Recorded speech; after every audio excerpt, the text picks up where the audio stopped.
Today's episode is sponsored by Billy Keel's Advisory Services. If you want to learn more about how to make your 99 optional, just go to makeitoptional.com. Once again, that's makeitoptional.com.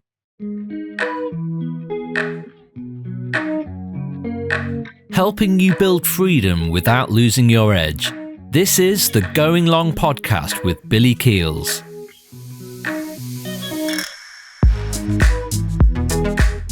It's not every single day that I get the opportunity to share the microphone, which I'm going to do today, with someone who is as absolutely amazing as the person that you are getting ready to meet and learn from. Because today's guest, you know what? Early on in her career, she spent almost a decade in the very first large retail client. I'm sure she's going to tell you about that. She's also gone on and had various, let's call them various regional C-level roles from another very large Scandinavian company that probably many people would know. Not only did she have roles like CFO and also regional managing director for almost almost 2 decades, 16 years. 16 years, I like that because I spent 16 years in my last corporate employer. Has always had a desire to continue to combine education with practical experiences. Was senior lecturer at the Sorbonne Business School, which I was also a product of the Sorbonne, which was fantastic. And today, our guest is not only the founder, also the CEO of Civega. It gives me great pleasure to welcome to today's conversation, Silvia Beltran. Silvia, welcome to the show. Thank you. Thank you for being here. You know what? I am so excited. This is like way overdue to actually have you here sharing your experience.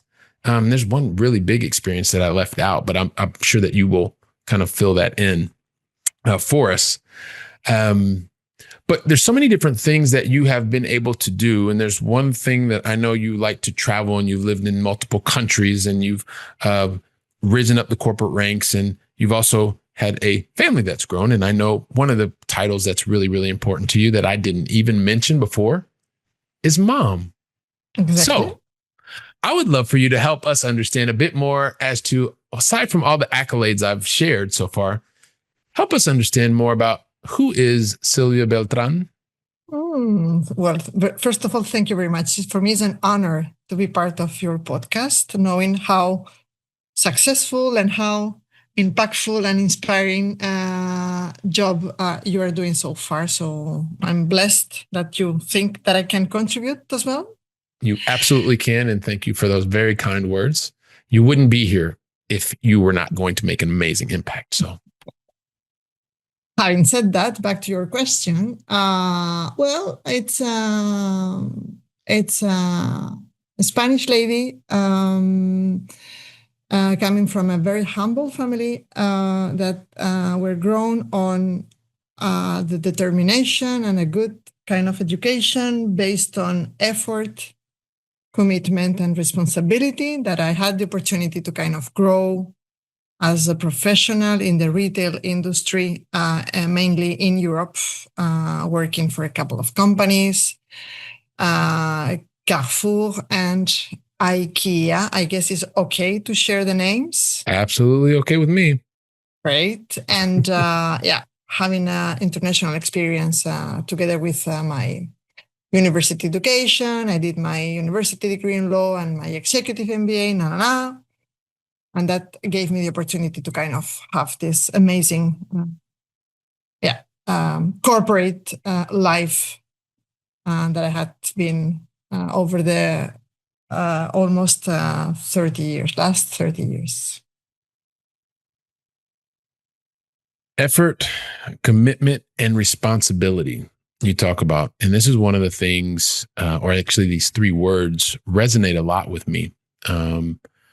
Because also coming from a family where I watched both of my parents work 2 jobs and made lots of sacrifices so me and my brother and sister could be in a position to have better access to education, that also encouraged me to make the most of the opportunity that I had. And you also talked about this, right? You talked about the determination, and you used these 3 words specifically. How much of what you saw early on in your life, Silvia, do you believe has helped you to get to where you are now in your life? And if maybe you could give us an example of how that specifically has impacted you. Wow, that's a good one. I would say that living or having the experience of a very humble family where nothing was kind of for granted was a key factor for me, and having the opportunity. My dad was ill when I was kind of 15 years old, and then we just had to support and contribute, both my brother and myself, to pay the bills at the end of the month. So that kind of need of you need to find your way is kind of one of the trigger points for me. Mm. Then I have to say that having the recognition also builds a lot of motivation around me, and that also maybe to the point of having the need of too much recognition from outside. But maybe we will take that later, because that has the light and the opposite in my career as well. Mm. Actually, I like to talk about the important things right away, like why wait, right? And so you talk about recognition. I mentioned some of the different roles that you have had prior to your own company. I know that you were also the CEO for a very large company in one of the countries that's nearby. And there's a lot that goes in terms of recognition, right? When you're at the top job, when you are the CEO. There's also lots of recognition when you are young and you want to be able to accomplish things. You do things for recognition, but then there's also the recognition that happens in the corporate world. So it can happen in your personal life, and it can also happen in your professional life. What I've seen, and when I'm working with clients, there's a lot of this question of recognition continues to come up. And so since you've mentioned it, and there are two sides of recognition. There's a side that can be very good for motivation, making you run towards something. And then there can be the other side where maybe you're running away from something because of the recognition. Can you talk to us about how that recognition, the word that you used, how that has manifest itself in your life in the way that you either go after things or maybe move away from things? Absolutely. And is also part of my personality and most of people that is working in high level positions in the corporate world, because somehow we tend to use recognition as the kind of emotional salary we all need, or most of us need. What do you mean? What do you mean? Sorry, what do you mean by that when you say that? Because that's very powerful, and I want to make sure that our Going Long family understands what you mean by that. You kind of have your salary, where you kind of get your 6 figures per year, your bonus, the money you use to pay stuff and to invest in. That's kind of, it's part of the recognition and the status you build when you are someone that is keen on being part of the community and being respected by. But you also have the emotional salary. The emotional one is when you get, at least that was the way I used it, you get from your manager, kind of, you are the one that made it. You are the one that achieved. Or even if you are known as one of the few that will be part of this accelerating program to become whatever C-level position worldwide, right? Yeah. And you came to a point, or I came to a point, where the six figures salary was not as important as the emotional salary. Yeah. And that is also, we might, I think we will discuss later, the trigger point for me to say, okay, to what extent being part of the corporate is giving me what I really want, what I really like. Mm. And how can I contribute? How can I get emotionally paid in the way I need or I want? Yeah. So in the word of contribution, right? That's another portion, and you bring in an important element, because one of the things that I see, and I know you see as well, when you're working with clients, there's this, especially when you're in a highly visible type of corporate role, there is this, I have to continue to contribute because, or I have to continue to work because I'm earning a high salary and my role is highly visible. Nothing happens unless I say that it should happen. And sometimes these are just things that we tell ourselves, because maybe they don't really need they don't really need your say. You want them to have your say. But there is the this whole notion of you have to be constantly visible when you are in your corporate role. And a lot of that can be contributed to recognition, maybe some of the emotional, the status that you're talking about. But in your experience, how much of that you have to constantly be visible is a story that we tell ourselves versus a reality of a high paid executive in the corporate world? In order to answer your question, I would like to make a reflection on how was my journey about that. And for me, the biggest learning was when I just realized the difference between being and doing. When you are someone that needs to feel that is contributing to and needs the recognition, then you merge who I am as a person with what I'm doing as a leader or as a coworker or whatever. And of course, as long as that goes in the right direction, I'm doing well, so I get the recognition, I'm part of the system, I am being considered as one amazing exec woman or whatever, it goes fantastic. But realizing that we are not robots, when things are not absolutely perfect, which is pretty often, then having the connection, having merging who I am with what I do becomes a nightmare. Because if I do well, I am good. Therefore, what happens when I'm not doing well? And that's the trap.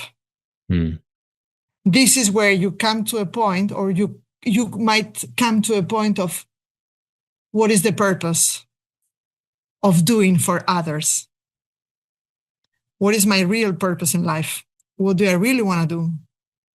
How do I really want to be and to be perceived for the ones that are really are important to me?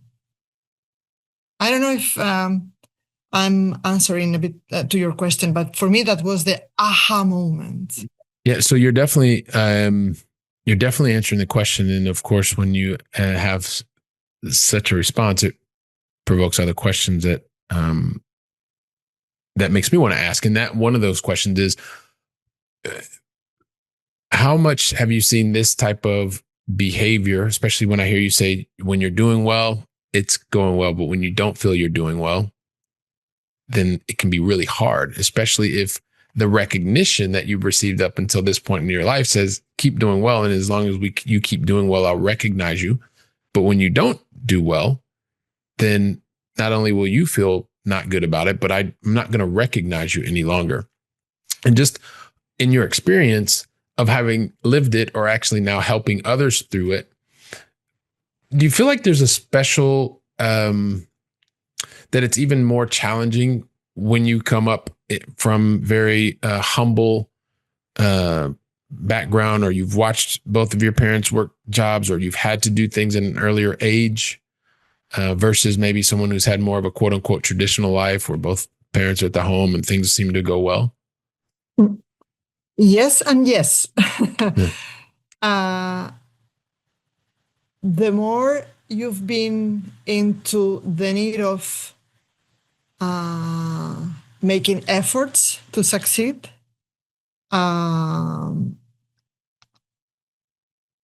bigger is the need of feeling the need of doing to get recognized. That's number one. Mm-hmm.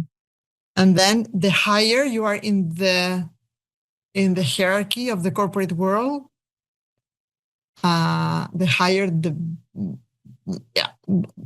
more into the trap of what is then my contribution. Because of course, when you are leading, as it was my case, 2.5 thousand people and 1 billion sales, everything gets not complex, but nowadays we are in bunny lives, right? So nothing is settled and is taken for granted. So you live in a vulnerable landscape where everything is changing. Yep.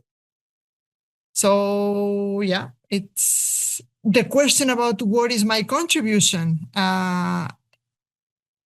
comes more often. Okay. And that feels right. And so as I think about your specific story, I mean, you talk about leading an organization, $1 billion in sales, and 2,500 employees. and I think about you doing these things, right? And I think about the guests that are watching us or that are listening to us, and they're driving in their cars or they're running on the treadmill, and some of them are even swimming nowadays. So that's what I've been told. And they're thinking to themselves, well, I've got this highly visible job. I'm making a lot of money. I'm in my probably mid 6, some clients at 7 figures. And I feel like this is what I should be doing all the time. And everything's been going well. I've been doing well up until now. But there's this like little voice inside of me that says, hey, maybe you should be a guest lecturer at a university. Well, what? Why would I do that? Because I'm making a lot of money over here in this job. Or, hey, you know what? Maybe you should start to have something that you're fully in control of. And you think, well, I can't do that because I make a lot of money and I'm doing this job and I have a lot of recognition and a lot of visibility. You were down that path, right? You were walking down this path. And anybody who goes to your profile on LinkedIn or connects with you, because we're going to tell them how they can connect with you at Cibega, they see like, Silvia, why in the world, when you had this highly paid, highly visible corporate role, would you also follow another path or passion, which is guest lecturer at a university or in the executive coaching space? Like, what in the world? What would even motivate you to do that? How do you answer that person? Because I think, sorry, we just talked about it before.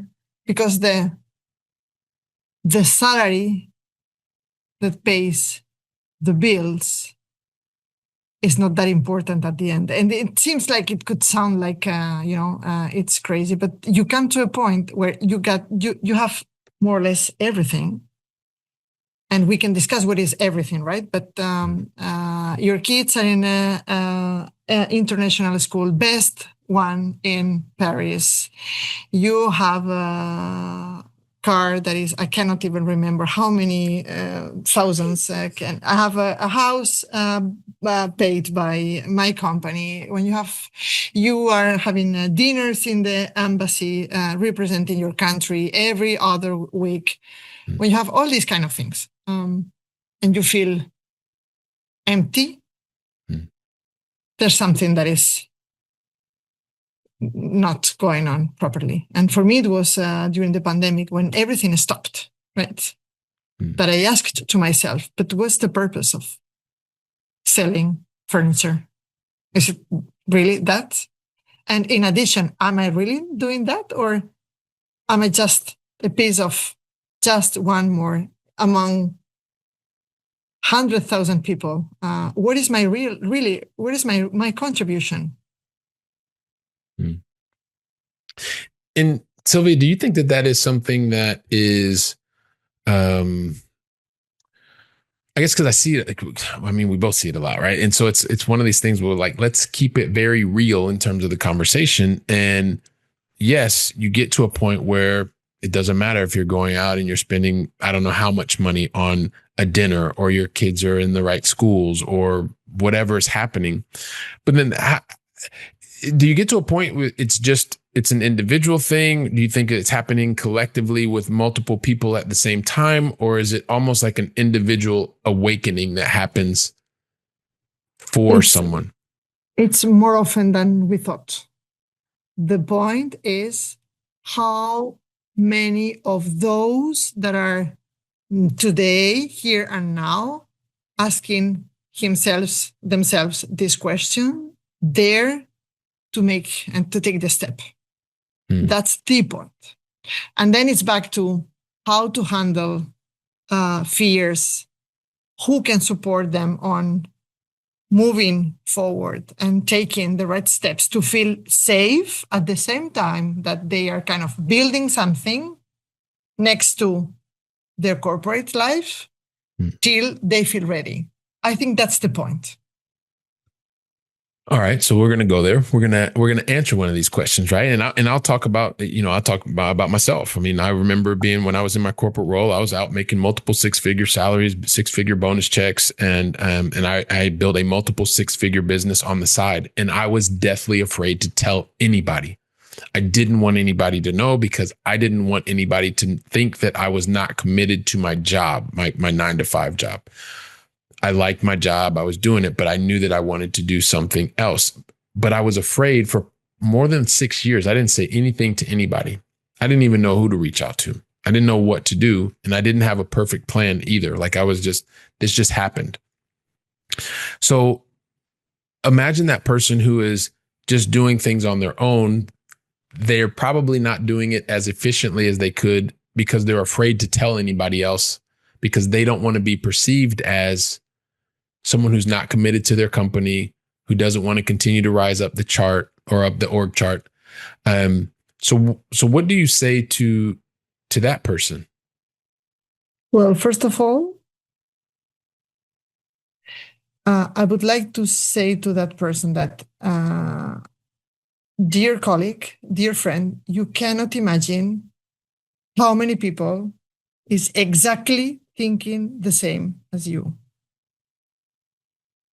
80%, 80% of the population that is today working in corporate sector, in businesses, 80% are actively, we can discuss what active means, but actively searching, looking for, trying to find a different path, either in a different company or by themselves or building their own companies or whatever. 80%. I also had my moment where I was not even, for me, it was not commitment. For me, it was loyalty. What was stopping me? I'm a loyal person. How on earth can I even think that I can love someone else but my company, right? Yeah. And my example was I was not, I didn't dare to update my LinkedIn profile, just in case someone can see it, right? Yeah. Yeah. And for me, the moment was where I took my comfort zone, which was moms at school. I was not that often doing this mommy's roles at school, etc., because I was always super busy. But once I managed a coffee break with a few of them, and I was absolutely in a comfort zone because no one knew me, where I was working, what I was doing, etc., and I just shared. I would like to explore a different life outside the corporate world. And all of a sudden, I got 100% of the people that was with me sharing exactly the same stuff. Mm. Yeah. And so 80% of the the people, as you mentioned, or 80% of employees are looking for a different path, choosing a different path. You had this specific thing, right? This is not a citing a source up, but 100% of the other moms that are around you are saying a similar kind of thing. But one of the things that I'm like, and just anyone that's listening here, like, I'm not an anti-corporate person. Like corporate was super like amazing to me. I saw the world. I made multiple seven figures. And then, if I think collectively in the time that I was working, I met amazing benefits. A lot of things I received, like I attribute 86 of the countries that I've seen in the world largely to corporate. Expanded my horizons, gave me opportunities to live in Europe. The 1 year sabbatical became 24 and still counting. And so it's not about being anti-corporate. It's about like helping people to have choice, to what I like to call create options, have optionality. And I'm just generally curious, like, what's your stance on that? Are you feel like people have to not be corporate, can be corporate? Just curious based on I think I know a little bit, but I thought I would ask anyway, because sometimes we're told one thing and sold something else. So I think the times where we were just a corporate or we were just entrepreneurs are completely gone. I see I'm in the Netherlands today. I'm visiting my kids. They are finalizing their university studies, and they are surrounded. Both of them are also entrepreneurs already. They are both thinking of, okay, maybe 2-3 years in Boston Consulting while building my business, right? And yes, we can say that now it's because we are talking about a different generation. No, yeah. I'm also surrounded by people that is still in the corporate and building side businesses. There's countries where it's easy to set up a business, an own company, and just building from there. And it has nothing to do with not being loyal and not being committed. On the contrary, the companies nowadays where they are really suffering with 30% staff turnover on average, in Europe at least, it's bigger figures in other parts of the world. They have just understood that unless they support their coworkers in being innovative and creative and finding other ways to feed their brains and their hearts, they will not manage the talent they need to keep. And that's a fact. This is how I see it. It's not a matter of generation. It's not a matter of... Yeah, it's interesting. I think about what you're saying resonates a lot with me because towards the end of my corporate days, as I started becoming more confident and telling more people of kind of what I was doing on my side business, I was in the top talent program, or they called it Catalyst, but it was a top talent program at the same time. Like my business was really taking off, right? And I remember at the time there was a very high-ranking exec who asked the question, because I started being on LinkedIn and was posting things like, "Hey, is Billy still working at the company?" Well, this same exec today is now posting personal things and all this kind of stuff. And it's just, and this has not even been 5 years, right? Well, maybe 6 years from by now. But it's interesting how things are beginning to evolve and exchange and change just in terms of the perception. Because in the past, people could go running at noon, but if you talked about you were using a couple hours to go build a business, then it was perceived very differently. So I do have a question, because you've kind of been doing this, helping others figure out their path, even while you were in a C level of a very large organization, right? Mm-hmm.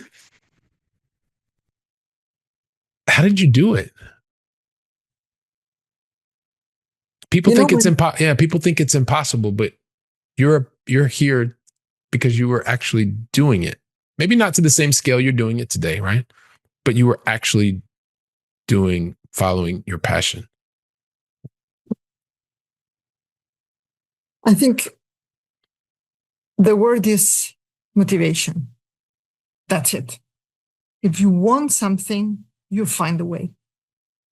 I was a mom of 2 teenagers moving abroad, My husband at that time working in a different country, commuting every weekend. So I was alone with them and also traveling a lot. But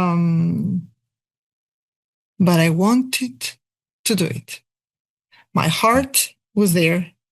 My brain was in the corporate world paying for paying the bills and also having a lot of fun. I also had the chance to work in one of the most human and successful companies worldwide.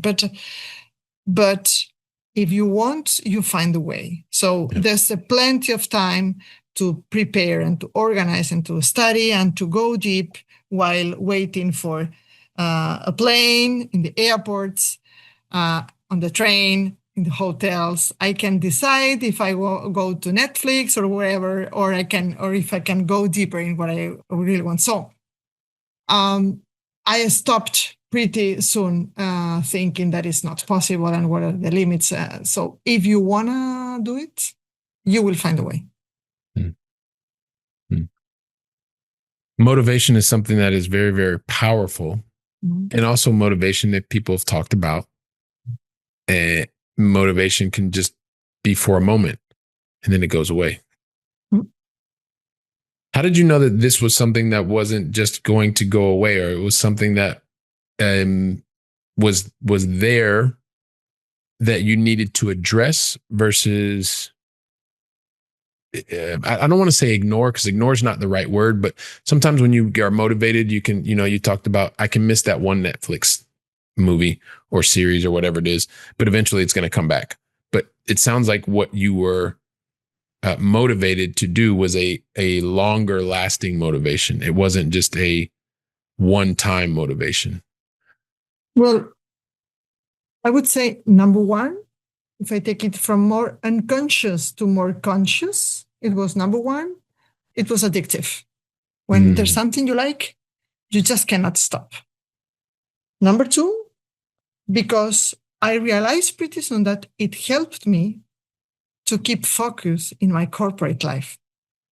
Oh, because, whoa. Wait a minute. Yes? Wait a minute. You just hit on something that's amazing. Will you please repeat what you just said? Not only was it addictive, but it did something for your corporate life. Please repeat that, because if someone's running on the treadmill or they're swimming or they're doing something, you must hear what Silvia just said. Please repeat that. It was amazing. It helped me to be more focused and get more energy for my corporate life. Love it. Please continue. And I will explain a little bit. But thirdly, those two first ingredients just put me in the positive spiral, in the positive mood. I went from frustration, not feeling happy just with corporate, to extremely happy, satisfied, and motivated doing both. Why it helped me with my corporate side, with my corporate world? Because simply I just step back and look at things differently. It's true that the path I started to build as a side business, there's a lot about supporting execs also to be the best version of themselves with this executive coaching and supporting companies, small companies, taking the next step, etc., etc.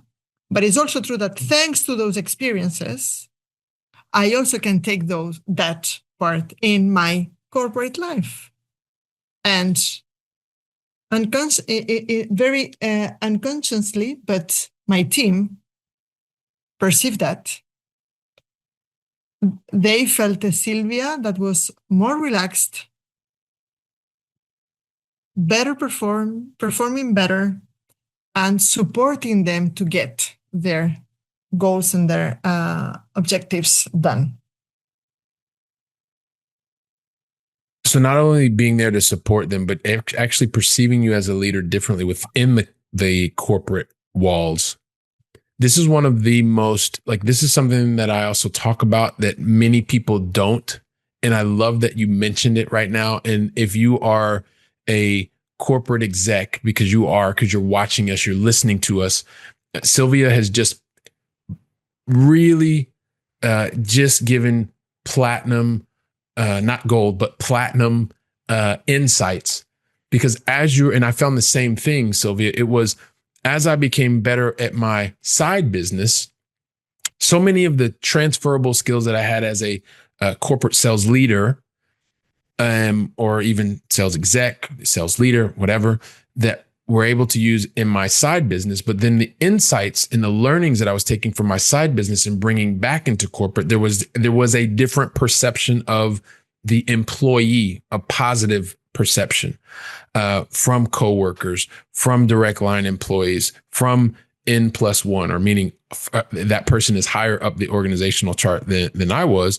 And there was also another level of confidence that I carried myself within the corporate walls, more focused, more energized. So the fact that you're talking about that and highlighting that, I really appreciate that you're doing that, Silvia. And also, when you're watching, not if, because you're already watching and you're listening, you should really listen to what Silvia just shared a couple times, because it's very, very powerful. And Silvia, speaking of which, right, I talked about you being the founder and CEO of Silvia. We've kind of talked about it a bit. And as you're now focusing your time, effort, energy, resources there, talk to us a bit about, before we start to wrap things up, who are you helping today at Silvia? How, talk to us a little bit about where your focus is. My market is basically between UK, France, Spain, mainly. I'm working with CEOs and founders, family companies that are in second, third, fourth generation, that are making already between 50 and 500 millions, and they are in the need of building the purpose and what's next in their companies. Somehow they are in the moment where they just realize the way they've been leading their businesses is not valid anymore, and they need a different way, either for themselves as CEOs or for their management teams. So that's number one, is supporting companies also to get the best version of themselves in high efficient management teams. And I am also taking fully advantage of my corporate experience and supporting companies to kind of either going abroad and making bigger business in different countries with internationalization, and also supporting financially companies to settle and to take a better path. Okay. Fantastic. And who knows, maybe you'll even go into new markets like the USA, or, who knows, could be something like that. So, so there's so many different things that I want to say. I don't know if there's any questions that I haven't asked you that you feel like is important to share, or maybe something else that we talked about before that you wanted to add on to, because I want to give you that opportunity. If so, now. I think it's fine. Okay. All right. So one of the things that, and I've just recently, as you know, like I've gone for about 2 years and not had any guests. And now I've decided to have a very, very specific group of guests to join me to share here on the Go Along podcast. But the thing is, Silvia, like when I started this thing, like 5 years ago, 540 some, maybe even more by this time, probably 550 published episodes. I never imagined that the podcast would be in the top 1.5% of podcasts globally. I never thought I'd meet so many different amazing people. But I think about now, like if I could leave these little messages for myself into the future, because I always think I'm so thankful for little Billy, I call him, who back in 2013 finally bought his first rental property and started me down a different path. If I could go back and talk to him, he would tell me certain things. So I want you to think about Silvia Beltran 3 years from now, right? Just 3 years, not 10 years. That's way too strategic for me. 1 year, not enough. Too many things can happen in a year, but 3 years from now, if you could leave your future self a message, what's the message that you would leave for your future self? I would say,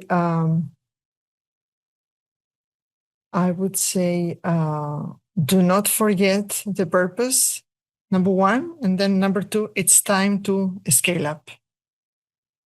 Don't wait. Don't wait, scale up, and don't forget the purpose. So we'll say maybe 3 years from now, we'll have you come back and see how this message helped future Silvia. I think it will be amazing to be back. All right. Fantastic. Well, listen, I think about like these conversations, like they go by so fast. I feel like just 2 seconds ago, we were talking and you were talking about having determination and the effort and commitment and responsibility, or talking about the things that you saw growing up from humble means, taking on responsibility at home, being able to, talk about paying bills at 15 years old, and recognizing that you had an opportunity to make a positive impact. And you did that from progressing in your professional career, providing family opportunities, living in different countries, learning different languages, rising to the top of organizations that even did over $1 billion or over $1 billion euros, and 2,500 employees, and always being able to have a focus on what is most important to you, as you talk to us today from the Netherlands, where your children are, and being able to help to inspire them in this world that's constantly changing and evolving. And now, even in their point, they're thinking about going to work for Boston Consulting Group while they're building a business, or vice versa. And you've gone down the path. You've provided this light and shown others that, yes, you can rise to the highest levels in corporate and follow your passions, make an impact, where you're continuing to do that today at Silvia as the founder and CEO. And I know that I get to talk to you whenever I want, but now so many people that are part of the Going Long family that have been inspired by you, that want to find out more about you. Can you please help us, Silvia? What is the best way for the Going Long family to connect with you, to find out more about what you're doing at Silvia, and see how we can support you more? Thank you. So you can find me in my webpage, which is www.silvia.com, and of course in LinkedIn and many other social media, but mainly through those. And of course, thanks to your podcast, I'm sure that we will find a way to keep supporting the many that are out there looking for similar journeys so far. Fantastic. That is the goal. So we will include a link, Silvia's SIB as in Billy, EGA.com. And just one request, Going Long family, when you reach out to Silvia, especially on LinkedIn, make sure that you let her know that you've already invested time listening to the episode, watching the episode. It's just going to make you and Silvia, it's going to make the connection go much more efficiently, faster. And also it gives her a reference point that you've already invested time. So with that, Silvia, I do want to say, and I know I said it even when we were off camera, but it means the world to me that you decided to invest your time with me, with the entire Going Long family. And I just want to say from the bottom of my heart, thank you very, very much for deciding to invest time with us and join me today on the show. Thank you very much. It's been a pleasure. All right. Fantastic. So with that, everyone, go out, make it a great day. Thank you very much.